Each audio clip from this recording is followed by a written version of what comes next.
जय हिंद। आपके अपने YouTube चैनल लेट्स क्रैक में आपका स्वागत है। आज हम बिहार दरोगा मेंस के लिए प्रैक्टिस सेट लगाते हैं और देखते हैं कि कितने क्वेश्चन हम लोग सही कर पाते हैं। जिन लोगों का बिहार दरोगा पीटी में जिन लोगों का नहीं हुआ है वो हतोत्साहित ना हो, बल्कि और मेहनत करने की ज़रूरत है और कुछ ना कुछ कमी रहा होगा जिसके कारण उनका रिजल्ट नहीं हुआ है। और वो लोग ना तो पीटी देखें ना तो मेंस देखें, सिर्फ और सिर्फ क्वेश्चन देखें, क्योंकि पीटी या मेंस का अलग क्वेश्चन नहीं होता है, बल्कि एक ही क्वेश्चन होता है। हाँ, भले ही मेंस में डीप से पूछा जाता है, पीटी में ऊपर से पूछा जाता है, लेकिन कभी कभी मेंस और पीटी कुछ अंतर नहीं है। क्वेश्चन आपको लगाना ही है और आप लोग लगाते रहिए। आप लोग चलिए बिना देर किए हुए आगे बढ़ते हैं और देखते हैं पहला क्वेश्चन। संविधान सभा के प्रारूप समिति का गठन कब किया गया था? इसका सही आंसर होगा 29 अगस्त 1947 को। संविधान सभा की सभी समितियों में से सबसे महत्वपूर्ण समिति प्रारूप समिति था, जिसके अध्यक्ष भीमराव अम्बेडकर थे। इस समिति में कुल 7 सदस्य थे। इस चीज़ को आप लोग याद रखिएगा, क्योंकि क्वेश्चन पूछा जाता है कि प्रारूप समिति में कुल कितने सदस्य थे, तो आप लोग याद रखिएगा इसमें कुल 7 सदस्य थे। आइए अगला क्वेश्चन देखते हैं कि आगे क्या बोलता है। 1909 के अधिनियम पर विचार करें और इनमें से सभी जो ऑप्शन दिया हुआ है इसको पढ़िए और देखिए कि इन विकल्पों में कौन सा सही विकल्प है। आइए देखते हैं हम लोग। इस अधिनियम को मार्ले मिंटो सुधार के नाम से जाना जाता है, जो कि सही है। मुस्लिमों के लिए पृथक निर्वाचन प्रणाली की व्यवस्था की गई थी, ये भी सही है। इस अधिनियम द्वारा विधान परिषद में अनुरूप प्रश्न विधान परिषद, आप लोग याद रखिएगा, पूछा जाता है कि इस अधिनियम में विधान परिषद के अनुरूप प्रश्न पूछने का व्यवस्था की गई थी, तो 1919 मार्ले मिंटो में किया गया था। चौथा ऑप्शन देखते हैं। वायसराय की कार्यपालिका परिषद में पहली बार किसी भारतीय को शामिल किया गया था। चारों ऑप्शन सही है। इसका सही आंसर होगा उपयुक्त में सभी। अगला क्वेश्चन देखते हैं। प्रस्तावना संविधान निर्माताओं के मस्तिष्क की कुंजी है, सुप्रीम कोर्ट ने यह किस बात पे कहा था? आप लोगों को याद ही होगा कि इसका आंसर होगा बेरुवारीवाद, जो कि 1960 में हुआ था। सर्वोच्च न्यायालय ने संविधान के प्रस्तावना को मस्तिष्क की कुंजी कहा था। अगला देखते हैं। विपक्ष द्वारा सरकार के विरुद्ध अविश्वास प्रस्ताव लाने के लिए कितने सदस्यों का समर्थन अनिवार्य है? इसका सही आंसर होगा 50 सदस्य। विपक्ष द्वारा सरकार के विरुद्ध अविश्वास प्रस्ताव लाने के लिए लोकसभा के कुल 50 सदस्यों को, आप लोग याद रखिएगा, लोकसभा के कुल 50 सदस्यों का समर्थन आवश्यक है। अगला क्वेश्चन देखते हैं। किस संविधान संशोधन में यह व्यवस्था की गई थी? केंद्र तथा राज्य के मंत्रिपरिषद की सदस्य क्रमशः लोकसभा या विधानसभा के सदस्य संख्या का 15% होगा। आप लोग याद जरूर रखिएगा, क्योंकि यह वेरी इंपॉर्टेंट क्वेश्चन है। अगर आसान भाषा में पूछा जाए तो पूछा जाता है कि लोकसभा कौन से संविधान संशोधन में लोकसभा या विधानसभा में मंत्रियों के लिए कितना 15% आरक्षित किया गया था? इसका सही आंसर होगा 91 संविधान संशोधन। अगला देखते हैं। भारत में किस विषय पर केंद्र एवं राज्यों के बीच विवाद होने की स्थिति में विवादों का निपटारा उच्चतम न्यायालय द्वारा की जाती है? उच्चतम न्यायालय की यह शक्ति किसके अंतर्गत आती है? अगर क्वेश्चन एक बार में समझ ना हो तो उसे 1 से 2 बार जरूर पढ़ने की कोशिश कीजिएगा।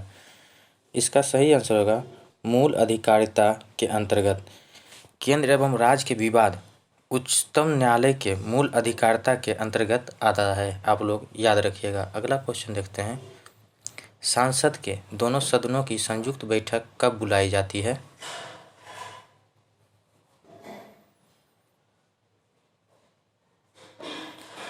आप लोग ऑप्शन पढ़ लीजिएगा। इसका सही आंसर होगा उपयुक्त सभी स्थितियों में किसी विधेयक पर दोनों सदनों के गतिरोध को दूर करने के लिए राष्ट्रपति के विशेष अभिभाषण के लिए, राष्ट्रपति के वार्षिक अभिभाषण के लिए। इन तीनों परिस्थिति में संसद के दोनों सदनों की संयुक्त बैठक बुलाई जा सकती है, जो कि संविधान के अनुच्छेद 108 में है। संयुक्त अधिवेशन, इसकी अध्यक्षता लोकसभा के अध्यक्ष करते हैं, आप लोग याद रखिएगा। अगला क्वेश्चन देखते हैं, मिलान करने का है। आइए मिलान करते हैं। संघीय व्यवस्था प्रणाली कहाँ से ली गई है?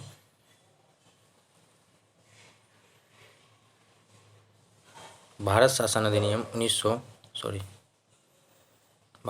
अधिनियम 1935 संविधान संशोधन की प्रक्रिया दक्षिण अफ्रीका से ली गई है। आप लोग याद रखिएगा। एकल नागरिकता ब्रिटेन के संविधान से लिया गया, मूल अधिकार संयुक्त राष्ट्र अमेरिका से लिया गया है। आप लोग मिला लीजिएगा। अगला क्वेश्चन देखते हैं, स्पीकर की अनुपस्थिति में संसद के दोनों सदनों की संयुक्त अधिवेशन की अध्यक्षता कौन करता है? इसका सही आंसर होगा लोकसभा के उप स्पीकर। संविधान के अगर दोनों सदनों को संयुक्त अधिवेशन बुलाया जाता है तो उसके अधिवेशनों में अगर लोकसभा के अध्यक्ष अनुपस्थित हों तो उनके स्थान पे लोकसभा के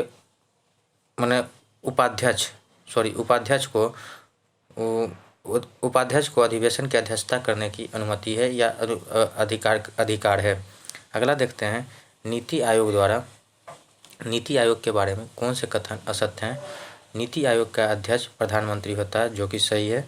नीति आयोग के उपाध्यक्ष की नियुक्ति राष्ट्रपति करते हैं, जो कि गलत है। नीति आयोग की उपाध्यक्ष की नियुक्ति राष्ट्रपति ना करके प्रधानमंत्री के द्वारा की जाती है। अगला क्वेश्चन देखते हैं, बिहार राज्य का कौन सा जिला नेपाल से स्पर्श नहीं करता है? अगर आप लोगों ने मैप का क्लास देखे होंगे और हमने जब भारत के नक्शा के बारे में बताया था तो उसमें बताए थे कि कौन सा जिला या कौन सा राज्य नेपाल से नहीं लगता, ये क्वेश्चन पूछा जाता है।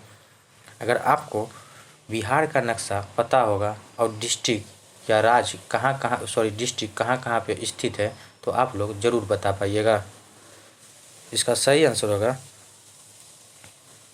पूर्णिया। नेपाल के सीमा से स्पर्श करने वाली जिला पश्चिम से पूर्व की ओर, आप लोग पश्चिम से पूर्व की ओर पश्चिमी चंपारण हो गया, पूर्वी चंपारण हो गया, सीतामढ़ी हो गया, मधुबनी हो गया, सुपौल हो गया, अररिया हो गया। ये कुल मिलाकर 7 जिले जो हैं वो स्पर्श करते हैं नेपाल से। बिहार के जिले जो 7 जिले हैं जो नेपाल से स्पर्श करते हैं। कैमूर का पठार किस प्रकार के चट्टानों का विस्तार है? वेरी इम्पोर्टेंट, आप लोग जरूर याद रखिएगा। इसका सही आंसर होगा विंध्यन क्रम।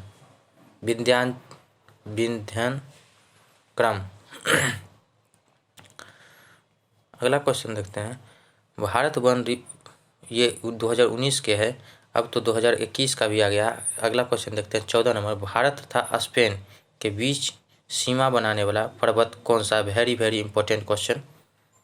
अगर आपको मैप का थोड़ा सा भी नॉलेज होगा तो आप लोग जरूर इसका आंसर लगा दीजिएगा। इसका सही आंसर होगा पेरेनीज। निम्नलिखित देशों में से कौन सा एक स्थल रुद्ध है? आप लोग इसका आंसर लगाइएगा। इसका सही आंसर होगा बोलिविया। अगला क्वेश्चन देखते हैं, सही मिलान कीजिएगा। Brazil, Cuba, Kenya, जीमिया।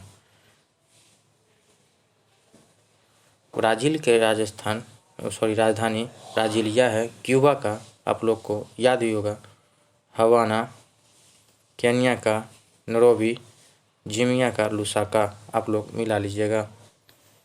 अगला क्वेश्चन देखते हैं, केंद्रीय सूक्ष्म भूमि कृषि अनुसंधान संस्था कहाँ स्थित है? वेरी इंपॉर्टेंट क्वेश्चन, आप लोग याद रखिएगा। केंद्रीय सूक्ष्म भूमि कृषि अनुसंधान संस्थान कहाँ स्थित है? इसका सही आंसर होगा जोधपुर।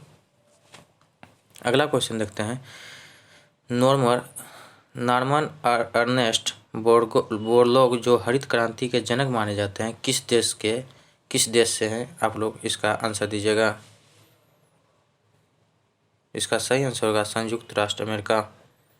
अगला क्वेश्चन देखते हैं, गोगाविल पक्षी बिहार अवस्थित है।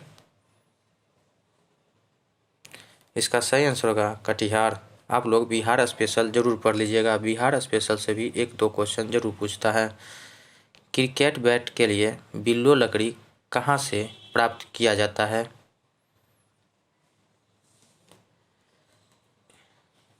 इसका सही आंसर होगा शंकु वृक्ष वन से। अगला क्वेश्चन देखते हैं।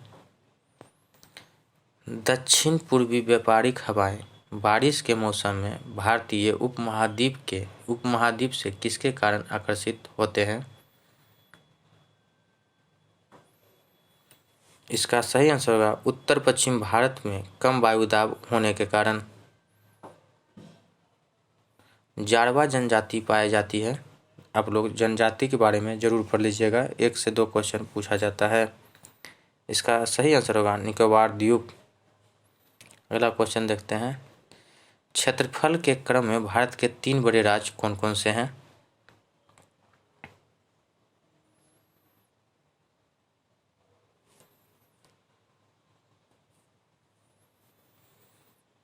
इसका सही आंसर होगा राजस्थान, मध्य प्रदेश और महाराष्ट्र। फर्स्ट नंबर पे राजस्थान आता है क्षेत्रफल के दृष्टि से, दूसरी मध्य प्रदेश और तीसरा महाराष्ट्र, चौथा। अगला क्वेश्चन देखते हैं। निम्नलिखित में से कौन सा क्षेत्र भौगोलिक रूप से ग्रेट निकोबार के सबसे निकट है?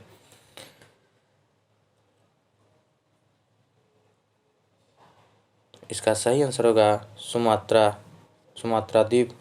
ग्रेट निकोबार जो भारत के दक्षिणतम बिंदु है, यह इंडोनेशिया के द्वीप सुमात्रा से सबसे कम दूरी पर स्थित है। अगला क्वेश्चन देखते हैं। दंडकारण्य क्षेत्र अवस्थित है?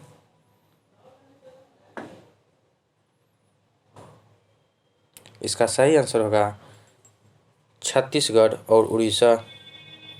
अगला क्वेश्चन देखते हैं। निम्नलिखित में से किस तट से भारत का औसत समुद्री तल मापा जाता है? आप लोग याद रखिएगा इसको जरूर। इसका सही आंसर होगा चेन्नई। अगला क्वेश्चन देखते हैं। अगर आप लोग कहिएगा तो दर्रा के बारे में भी हम मैप के थ्रू आप लोगों को बताने का कोशिश करेंगे। इससे हमें लगता है कि आप लोग को आसानी से याद हो जाएगा। माना एवं नीति दर्रा कहाँ स्थित है? आइए मिलाते हैं। माना एवं नीति उत्तराखंड, भूमिका देव, नाथुला सिक्किम, जोजिला और शिवकिला जोजिला जम्मू एवं कश्मीर और शिवकिला हिमाचल प्रदेश। आप लोग मिला लीजिएगा। अगला क्वेश्चन देखते हैं। एक समान गति में त्वरण का मान होता है 0। निम्नलिखित में से कौन अदिश राशि है?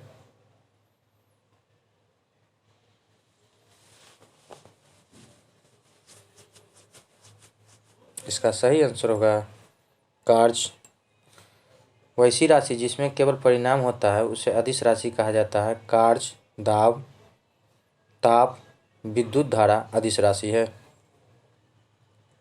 अगला क्वेश्चन देखते हैं। मनुष्य द्वारा पृथ्वी पर चलना न्यूटन के किस गति का पालन करता है? इसका सही आंसर होगा तृतीय नियम। न्यूटन के थर्ड नियम के बारे में आप लोगों को पता ही होगा। प्रत्येक क्रिया के विपरीत प्रतिक्रिया होती है। निम्नलिखित में से कौन प्रथम वर्ग के उत्तोलक का उदाहरण है? इसका सही आंसर होगा कैंची। प्रथम वर्ग के उत्तोलक में बीच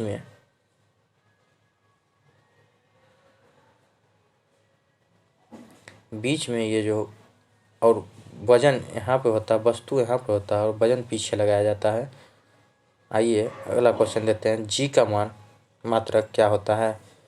अगर जी का आपको पता होगा न्यूटन मीटर पर केजी स्क्वायर। अगर नहीं है तो आप लोग याद कर सकते हैं कि F बराबर G/m1 m2 बटे r स्क्वायर।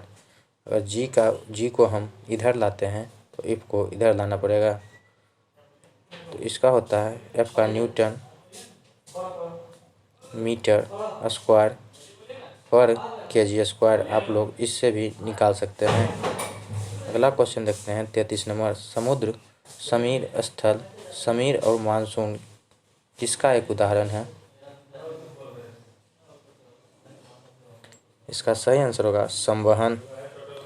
निम्नलिखित में से कौन सुमेलित नहीं है? इलेक्ट्रॉन की खोज जे थॉमसन के द्वारा किया गया था। पॉजिट्रॉन की खोज रदरफोर्ड नहीं बल्कि एंडरसन के द्वारा किया गया था। आप लोग लिख लीजिएगा। अगला क्वेश्चन देखते हैं। निम्नलिखित में से कौन तत्व का उपयोग कैंसर के रूप में नहीं किया जाता है?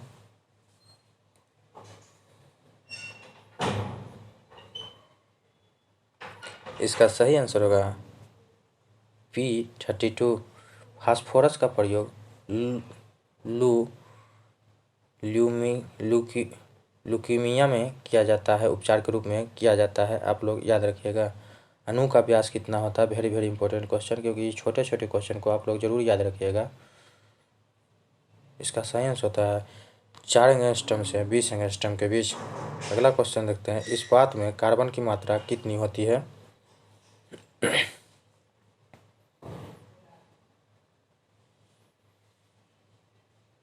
इसका सही आंसर होगा 0.5 से 1.5%। अगला क्वेश्चन देखते हैं। कैसेराइट किसका अयस्क है?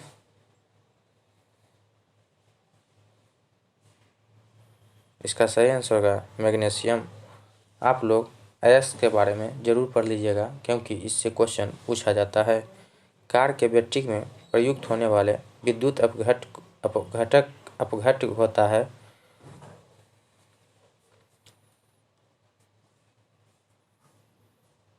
इसका सही होगा HNO3। अगला क्वेश्चन देते हैं। यूरिया किसके द्वारा रक्त से पृथक किया जाता है? इसका सही आंसर होगा गुर्दा। अगला क्वेश्चन देखते हैं, मिलाने वाला है। माइकोलॉजी कवकों का अध्ययन, फाइकोलॉजी शैवालों का अध्ययन, एंथ्रोलॉजी फूलों का अध्ययन, सॉरी यहाँ कवकों का अध्ययन, अब फ्लोरिकल्चर फूलों की खेती।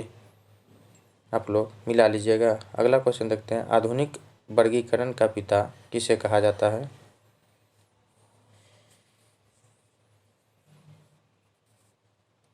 इसका सही आंसर होगा कार्ल लिनियस। अगला क्वेश्चन देखते हैं। यदि कोई वस्तु का द्रव्यमान पृथ्वी पर 60 kg हो तो इसी वस्तु का द्रव्यमान चंद्रमा पर कितना होगा? इसका सही आंसर होगा 60 kg, क्योंकि किसी भी वस्तु का द्रव्यमान चेंज नहीं होता है, जबकि भार चेंज होता है। कुत्ता में गुणसूत्रों की संख्या कितनी होती है?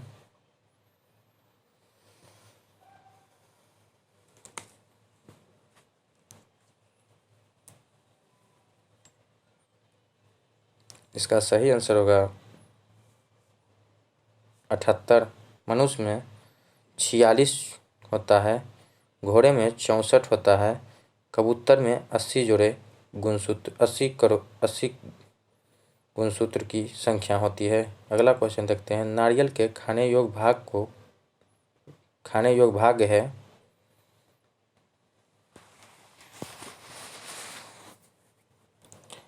इसका सही आंसर होगा भ्रूणपोष। प्रकाश संश्लेषण अभिक्रिया है। अपचयन एवं उपचयन दोनों अभिक्रिया है। अगला क्वेश्चन देखते हैं। निम्नलिखित में से कौन फफूंद द्वारा होने वाली रोग नहीं है? इसका सही आंसर होगा कालाजार। अब आगे मैथ का क्वेश्चन है, जो आप लोगों को PDF प्रोवाइड करा दिया जाएगा। आप लोग बना लीजिएगा। अगर कहिएगा तो हम बनाने का कोशिश करवाएंगे। आगे देखते हैं।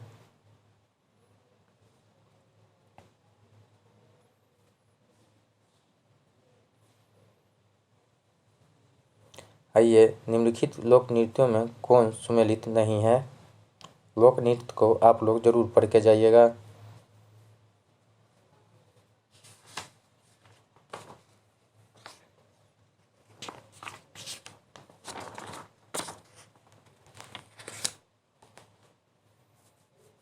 इसका सही आंसर होगा कोरकू, जो राजस्थान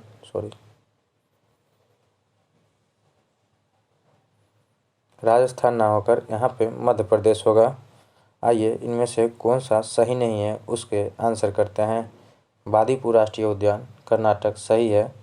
बुक्सा राष्ट्रीय उद्यान पश्चिम बंगाल सही है। मरीन राष्ट्रीय उद्यान हिमाचल प्रदेश गलत है। मरीन राष्ट्रीय उद्यान हिमाचल प्रदेश ना होकर गुजरात में है, आप लोग याद रखिएगा।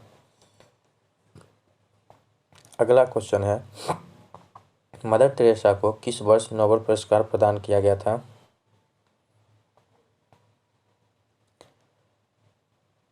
इसका सही आंसर है 1979।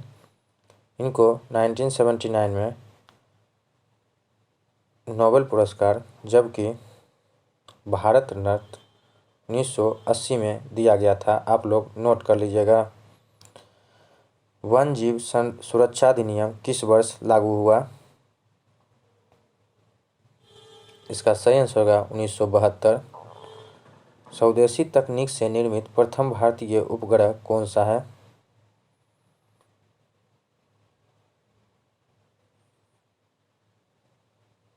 इसका सही आंसर होगा आर्यभट्ट। अगला क्वेश्चन देखते हैं, मजलिस किस देश का संसद का नाम है? इसका सही आंसर होगा ईरान और मालदीव, ए एवं सी दोनों। प्रथम मुस्लिम अध्यक्ष, आइए मिलान करते हैं। प्रथम मुस्लिम अध्यक्ष कौन थे? बदरुद्दीन तैयब जी। प्रथम महिला अध्यक्ष एनी बेसेंट। प्रथम भारतीय महिला अध्यक्ष सरोजनी नायडू। प्रथम पारसी अध्यक्ष दादा भाई नौरोजी। आप लोग मिला लीजिएगा।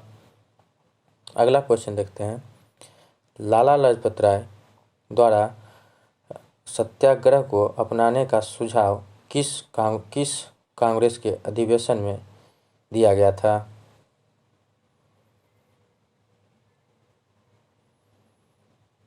इसका सही आंसर होगा 1905 बनारस अधिवेशन। 1905 में बनारस अधिवेशन का अध्यक्षता 1905 के बनारस के अधिवेशन की अध्यक्षता गोपाल कृष्ण गोखले, जो महात्मा गांधी के राजनीतिक गुरु कहे जाते हैं, उन्होंने किया था।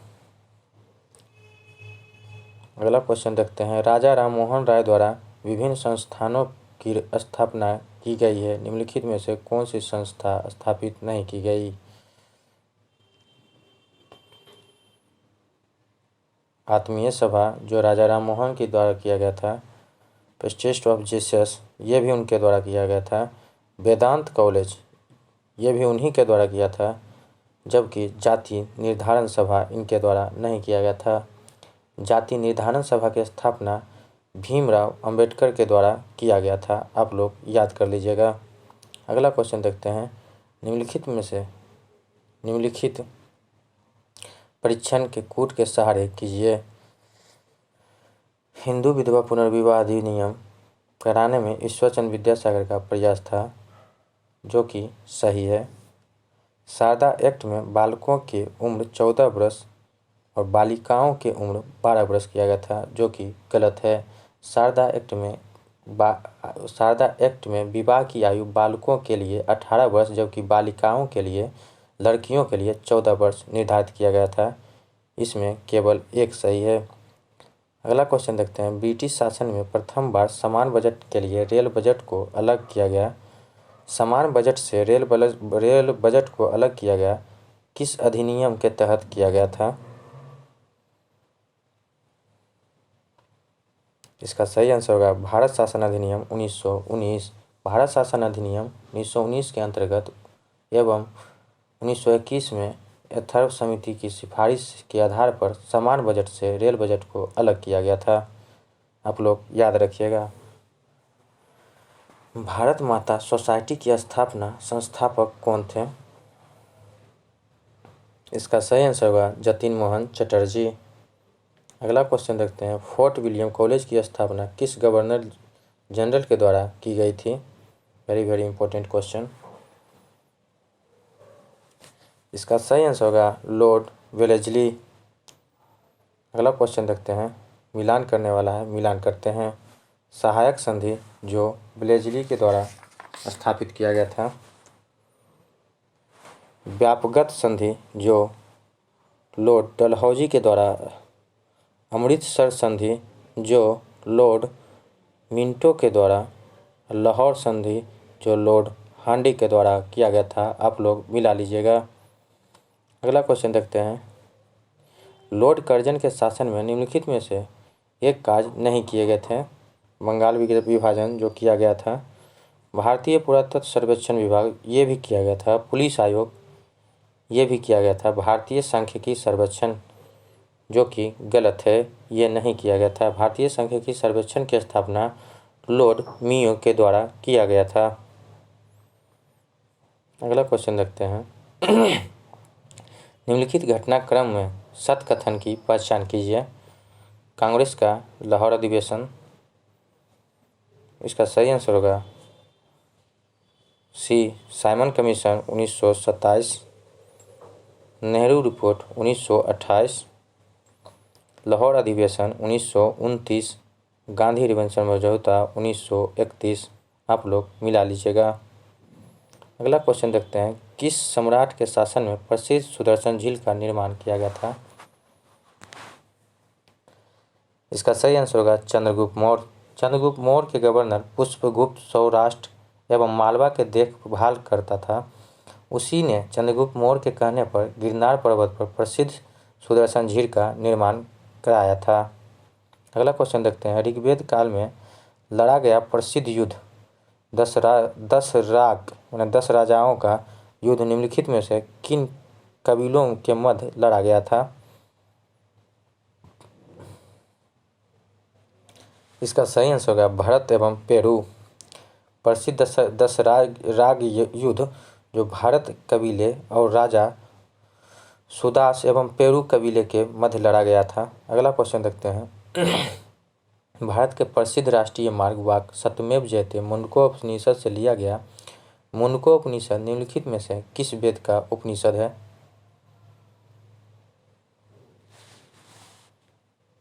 इसका सही आंसर होगा अथर्ववेद। भारत का प्रसिद्ध राष्ट्रीय वाक्य आदर्श वाक्य सत्यमेव जयते मुंडकोपनिषद से लिया गया। यह अथर्ववेद का उपनिषद है, आप लोग याद रखिएगा। जैन धर्म के प्रथम ऐतिहासिक तीर्थंकर कौन थे? इसका सही आंसर होगा पार्श्वनाथ। अगला क्वेश्चन देखते हैं, निम्नलिखित में से किस शासक ने कविराज मार्ग की रचना की है?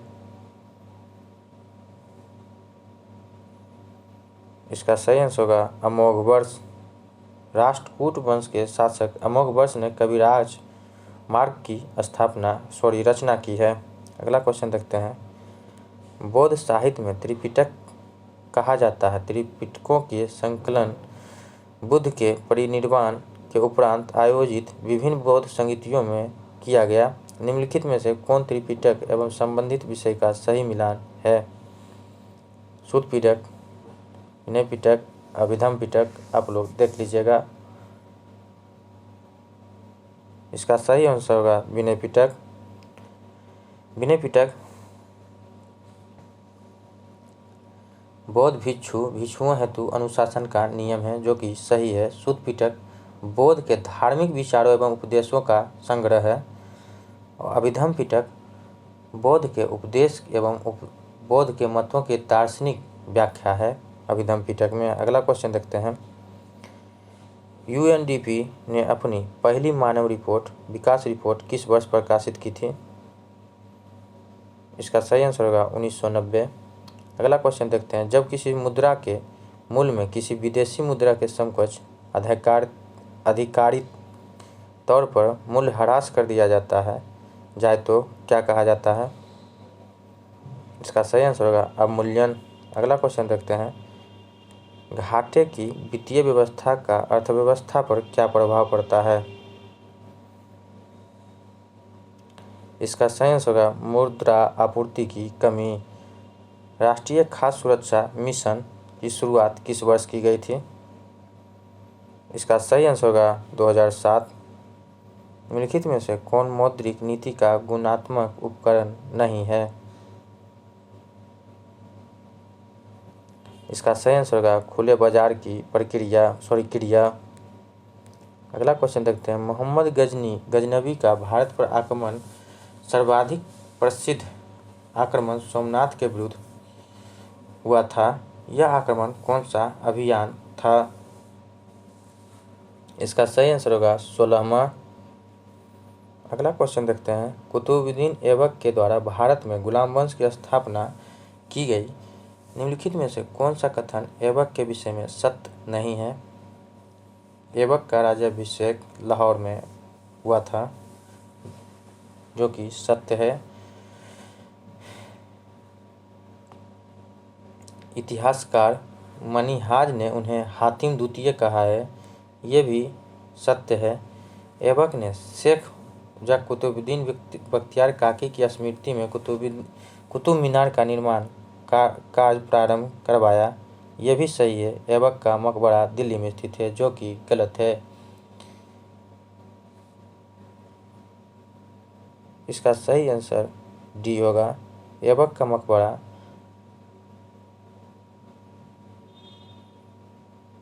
लाहौर में ही है। कुतुबुद्दीन ऐबक की मृत्यु चौगान खेलते समय घोड़े से गिरने के कारण हो गया था और इसका मकबरा दिल्ली ना होकर लाहौर में स्थित है। आप लोग याद रखिएगा। गयासुद्दीन बलबन ने अपने विरोधियों के प्रति लौह एवं रक्त की नीति का पालन किया। इस नीति का अर्थ था, इसका सही आंसर होगा विरोधियों की हत्या कर उसकी स्त्री एवं बच्चों को गुलाम बनाना। अगला क्वेश्चन देखते हैं। निम्नलिखित में से किस सुल्तान ने द्वितीय सिकंदर की उपाधि धारण की थी? इसका सही आंसर होगा अलाउद्दीन खिलजी। आज का लास्ट क्वेश्चन देखते हैं और आप लोग देखिएगा कि आप लोग कितने क्वेश्चन सही कर पाते हैं। अगर 50 से 55 के बीच में आपका क्वेश्चन सही हो रहा है तो थोड़ा सा मेहनत करने की ज़रूरत है। आप लोग मेहनत करके ला सकते हैं। आइए आज का लास्ट क्वेश्चन देखते हैं। सुल्तान काल में जो भूमि सीधे केंद्र के नियंत्रण में रहती थी एवं उसकी समस्त आय सीधे शाही कोष में भेजी जाती थी, उसे क्या कहा जाता था? इसका सही आंसर होगा खालसा भूमि। आप लोगों को कैसा लगा आप लोग ज़रूर बताइएगा, और अगर ऐसा ही वीडियो चाहते हैं तो आप लोग कमेंट करके ज़रूर बताइएगा कि आप लोगों को कैसा वीडियो लगा। आप लोग कमेंट करके बताइएगा कि आप लोगों का क्वेश्चन कितना सही हुआ। जय हिंद।